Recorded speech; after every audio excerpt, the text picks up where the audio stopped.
We're about to get down. About that time for the Global History Night, and we haven't been here for a while. Yeah, it's on. Your mic has to be closer to you. I don't hear Okay, it's on. you. And you have it turned up? Mhm. All right. It's on. Okay. All right. All right. We have not. Yeah, we haven't had a show in a while. Yes, we haven't. So much has been happening. A lot. A lot. Yes. Yes, a lot locally, a lot globally, a lot nationally. Oh man, I don't even. Well, no, I do know where to begin. But hey, what up, James? Okay, so one of the things we were talking about was taxes. Very, very exciting. You want to turn the TV on? Yeah, Or the let's sound do that. down? I thought you had me.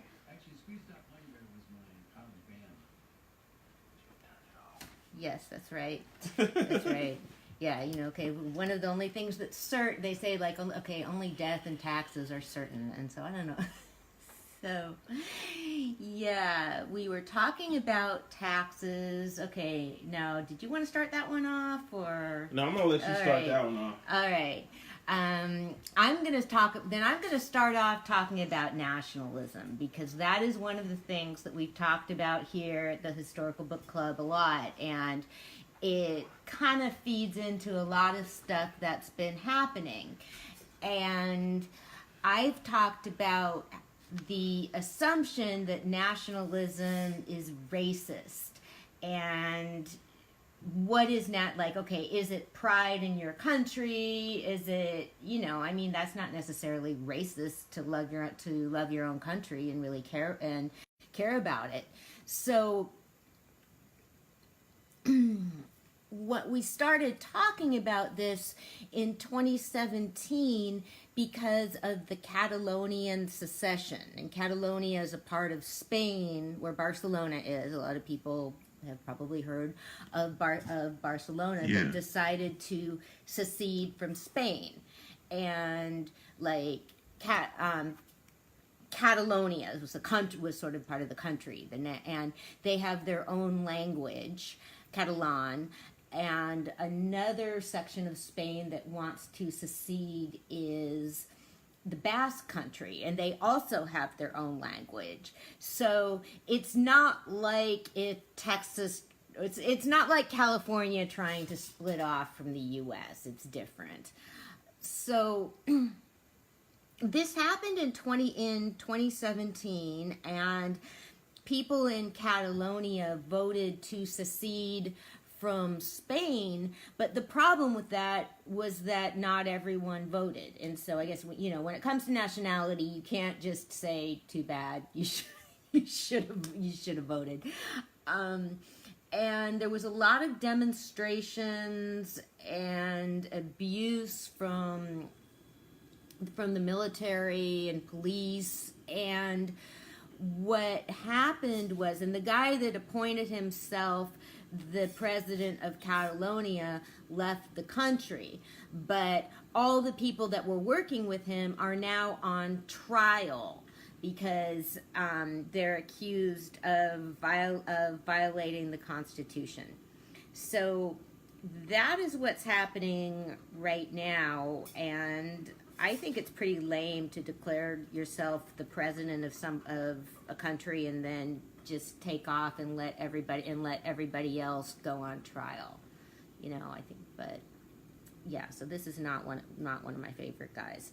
So that's nationalism, and one of the reasons they wanted to do it was because Catalonia is a wealthier part of Spain, and so they felt that a lot of their taxes are going to support other parts of the country. And we'll be talking about taxes some, and that is traditionally the problem or the issue of people feeling like, well, I have more, why should I give more? Basically, or why should I be helping other people out?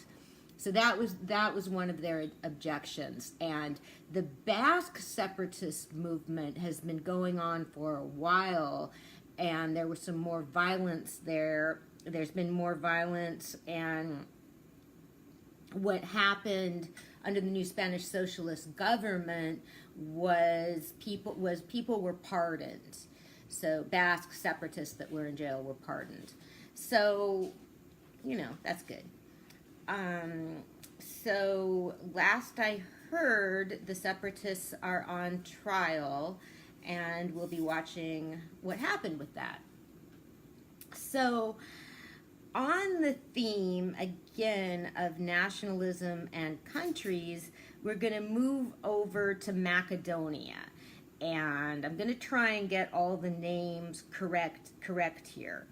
Because Greece, there's a part of Greece, I don't know, I mean, it's like, it's different over in Europe. Because, like Greece is a country, but they have like nationalist movements within them. Like the Macedonian people. Macedonian is it's people. It's a heritage or nationality or whatever. See how confusing this all gets? So there has been a dispute between Greece and another country, a new country which was calling itself New Macedonia. And Greece didn't want that because they felt that it was taking away from them, that they have a part of their country that's called Macedonia. People there consider themselves Macedonians or Macedonian Greek Macedonian or whatever, and that's their nationality, and they have products that they make there, like, Macedonian olives or stuff like that. So what happened was, it's considered to be, again, it's an ethnicity, and it was different. People identify differently. Like the Macedonians consider themselves Slavic, whereas for the Greek side, it's they consider themselves be carrying out the legacy of Greece, of the kingdom of Philip and Alexander. So the leaders of these two countries are getting a lot of praise for meeting, and following months of street protests and heated debates, and some of these protests got violent. Leaders recognized each other's need for identity, recognizing that Macedonian can mean two different things at the same time. For the Macedonian side, it means nationality, ethnic belonging, and a South Slavic language, whereas for the Greek side, it refers to the cultural heritage of ancient Greece and the legacy of the kingdom of Philip and Alexander of Macedon. Okay, Macedonia. So the new... Okay. The new country was calling itself Republic of Macedonia, and Greece objected to that, and that country had chosen the name when it declared independence from Yugoslavia, and Yugoslavia doesn't exist anymore. Yugoslavia is now Bosnia and Serbia and not Kosovo. Wait, possibly Kosovo. I can't remember for a minute if that. Yeah, Kosovo. So it is now also and I didn't know this, that the Macedonian people in the former Yugoslavia, declared independence and called their country the Republic of Macedonia. And this was in 1991, and they have been arguing about this with Greece ever since. And the new country is going to call itself Republic of North Macedonia. Wow. And now they're friends. Now everybody can be friends again. That's funny. Yeah, it is. It is. It's real serious to them, but yeah. So okay, we can be friends. Okay, we can get along, and there was a big concern with, there was like Macedonian wool or something. I mean, again, it all comes down to money, and so people people were concerned that they would no longer be able to call their olives or whatever Macedonian. So how are we? So we're moving along with nationality, and again, it's just different. It just seems really different in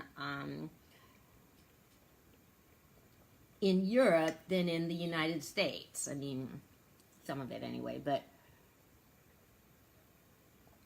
I'm getting a little closer to understanding nationalism because of Hungary.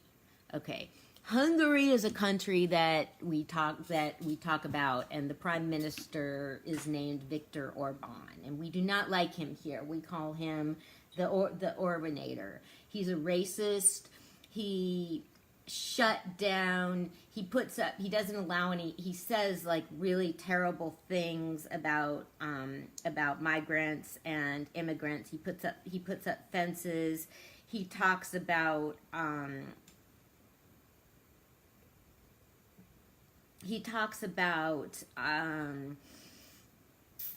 George Soros having a lot of money, and as we've been seeing, that's kind of like a coded anti-Semitism, and he shut down universities he shut down the gender studies department of universities, and basically like shut down universities and took them over by state, and the state took them over. So he is a pretty bad dude. And the latest thing he's done is he announced a number of measures to support larger families. And what he said is, and I'm quoting, "In all of Europe, there are fewer and fewer children, and the answer of the West to this is migration." And the birth rates are dropping, and new people can come to the countries and revitalize it. And so Orban said, his annual State in the Nation said, they want as many migrants to enter as there are missing kids so that the numbers will add up. We Hungarians have a different way of thinking. Instead of just numbers, we want Hungarian children. Migration for us is surrender. So there you go. I mean, that's nationalism. I mean, that is saying that your country, that is nationalism, and that is the example of how nationalism is racism. Because, your country, your nationality, that's, I mean, if I moved to Great Britain and became a citizen, I'd be British. If I moved to Spain and became, I'd be a Spaniard. And that's people come here from other countries and become Americans, become U.S. citizens. So that's why, like, when you're talking to people, like, that's why it's really offensive, so that's why people could say, like, okay, I'm Chinese American, I'm Mexican American, or whatever, because you can be talking about your nationality, but your country, I mean, that's something that can change. So he's saying that that your country, that sort of like where you're born, that is something inherent. And so that is kind of the definition of what I would think is the definition of racism, is that you're thinking that in some inherent way you're better than other people, just because of nationality, not because of anything, you've done or they are, that people are just born that way. And that's not true. So he's saying that if migrants were to come to Hungary and have children born in Hungary, they would not consider these children wouldn't be as good as Hungarians. So that just really brought it home to me just how scary and dangerous this thing is. So not only, and so what he did was he announced a number of measures to support larger families. In addition to, there's now a lifetime income tax break for women with more than 4 children. Isn't that creepy? That's like, that's like going into Handmaid's Tale territory or stuff, But you know what? I can dig that though. Why? I mean, if they want to give a tax break to people that have more than 4 kids, I can. People already. They said that these women will never have to pay income tax. So this woman, do you think that's do you think it's fair that some people have to pay taxes and some people don't? I don't think it's fair on that end, but since I've known that there's a lot of rich people that get away and get a lot of good tax breaks, if a person has 6, 7, 8, 9 kids. Well, they already. I don't know that. But well, I see your point. Well, I think it should be fair for everybody. Lifetime. I know, but lifetime. Lifetime. Yes. Like not when the kids are 18. No, lifetime. Okay, that changes there. Yeah, that's different now. Yeah. See, I'm in my mind, I'm thinking when your kid is 18, then. Well, you have tax. You have tax deductions. Yeah, people should be able to. Can. But so you're saying if they have 6 kids, and their 6 kids are over 18, they still get a tax break. Yeah. No, they don't have to stops. pay income taxes ever. Yeah. See, that's not. Then you're right. I understand that. That's crazy. That is crazy. Okay. And that it's because here every time we do stuff here, it's always a cutting point. When your mom had you on her insurance, you could be on her insurance. I think. Well, now to 25 or 26 or something. And after that, you get cut off. But a tax break until ever. Yeah, and people. And it's different than. It's also a different way of looking things because now, children are an expense, and you declare them when you're doing your taxes. You declare them as an expense because they are. But income tax. That's just saying that you don't owe this. It's different than not having somebody ever pay any taxes at all. I thought it was just for a certain amount of time, when they're kids and then they get to 18, then you stop. Then I can understand that.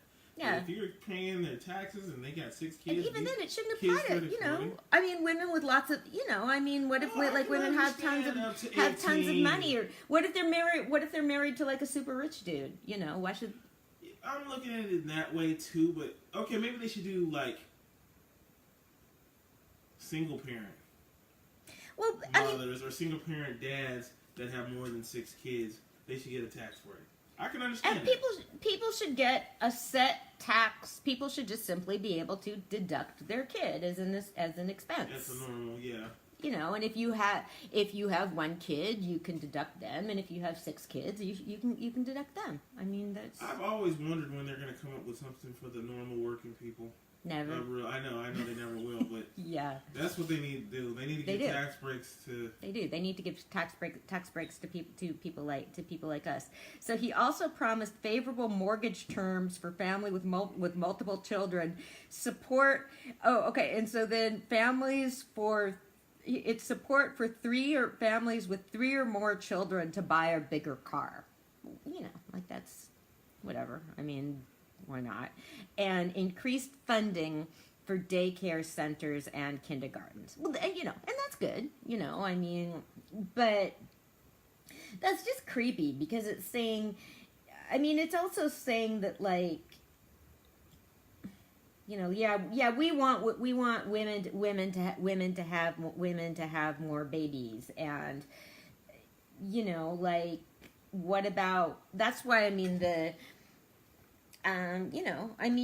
families, there should be support for families. And so what if a woman gives birth, suppose she has her 4 kids, and her husband stays home with the kids, and she goes and makes she has like a super high paying job and doesn't need to pay any income tax.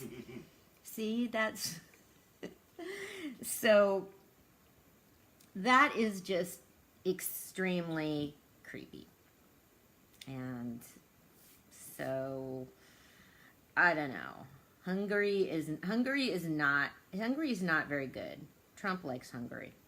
Trump likes Viktor Orban. So I had a little bit of okay, so back to Catalonia. I forgot about this part. In Madrid, which is the capital of regular old Spain, tens of thousands of Spaniards descended on Madrid to call for the end of the socialist-led minority government and demanded that Catalan separatist leaders be put in prison. So they are not messing around. The demonstration on Sunday, called by a coalition of 3 right-wing parties, the People's Party, Citizens and the Vox, draped Madrid's plaza in Spanish flags as protesters chanted slogans like "Long live Spain" and "Long live the police." Nice. Okay, so some other issues. There's just a lot going on with nationalism because, okay, here's an issue that's happening in Great Britain and in the United States, which is called repatriation of ISIS brides, of women that left their countries and joined ISIS and now want to come back with their children. And so to me that is like, so the case in Great Britain, one of the cases is about a woman named Shamima Begum. She is now 19. She ran away from home when she was 15 years old to join ISIS. And I'm just like, to me, that is a no-brainer. I mean, ISIS treats women like animals. I mean, any girl that runs away to join ISIS is extremely misguided and had pretty serious problems. And like, yes, bring her. She should be able to come back and, you know, and have another chance and have some treatment or something. And, you know, like, they ran away to go over there and be like basically treated like baby machines, and they weren't allowed to. They were abused. They weren't allowed to do anything. And so Shamima is, you know, and I guess there were some of them could have participated in terrorist activities, and like, yeah, you need to find that out. And apparently Shamima Begum is kind of remorseful but kind of not. She said some pretty bad things, like she said that the terrorist bombing at the Ariana Grande concert was justified. She's misguided. I mean, you know, she's traumatized. She was like married off a couple times or something. You know, she's been through war, and you can't. You know, you should. So she should have another. I mean, what does a 15-year-old know? You know, I mean, it was just crazy. It was some. I mean, she ran away with two other friends. These 3 teenage girls ran away from Great Britain to go be someplace where they would just be treated like animals. And yes, they should come back. And Shamima also has a child, and so there should be a place for that child. And so what's interesting, what I learned is that the British government is saying that Shamima should be taken in that she's Bangladeshi. She's never even been to Bangladesh. She's of Bangladeshi descent. I mean, she's of Bangladeshi descent. She was born in Great Britain. So one of the international law says you can't make somebody stateless. They have to, even though some people are born stateless, but you can't take away citizenship unless there's someplace else for somebody to go. And so Bangladesh won't take her. So yes, bring Shemima. Yes, bring her home and get her some treatment. And you know, she's sitting in a refugee camp, and it seems to me that like the Western countries should be showing ISIS that we value people, and that we give people opportunities. I mean, you know, ISIS didn't value her. She could have just died, and for all they cared. And there's another, in the case in the United States right now is a woman, another young woman who's from Alabama who went and joined ISIS, and that's playing into questions about citizenship because she is the daughter of a diplomat, and children of diplomats that are born in the U.S. take their parents' nationality. But according to her family, she was born after her father resigned, after he stopped being a diplomat. So she was born in the U.S. She's a U.S. citizen, okay? And the reason that the Mike Pompeo said that, you know, Secretary of State said that she's not a U.S. citizen. The reason they're trying to make a big deal about it is because now people, and this just isn't the United States. This is like everywhere. When people go someplace and have a kid, you know, you're a citizen of where you're born, unless you get like different circumstances, unless you're in the child of a diplomat or somebody in the military. That's just how it is. And so people use the term. So there's there's a thing about people trying to come to the there's a term they use called anchor babies, which means people try to come to the United States to have their babies, so then their babies will be citizens. And so anyway, so that's what they're trying to disprove. But that's what Pompeo is trying to disprove about this woman from Alabama. But I mean, she has a kid, and she has offered to come back here and be prosecuted for joining ISIS. And, you know, I guess that's against the law. So, yeah, okay, these people need to, I guess if they need to be prosecuted for joining ISIS, then do that. But let them come back. Don't make them just mold in a refugee camp, and show that, you know, demonstrate that our country has that our country is stronger than ISIS, and that we are able to take people back. So, okay, you ready to take a break? Yes. It's good.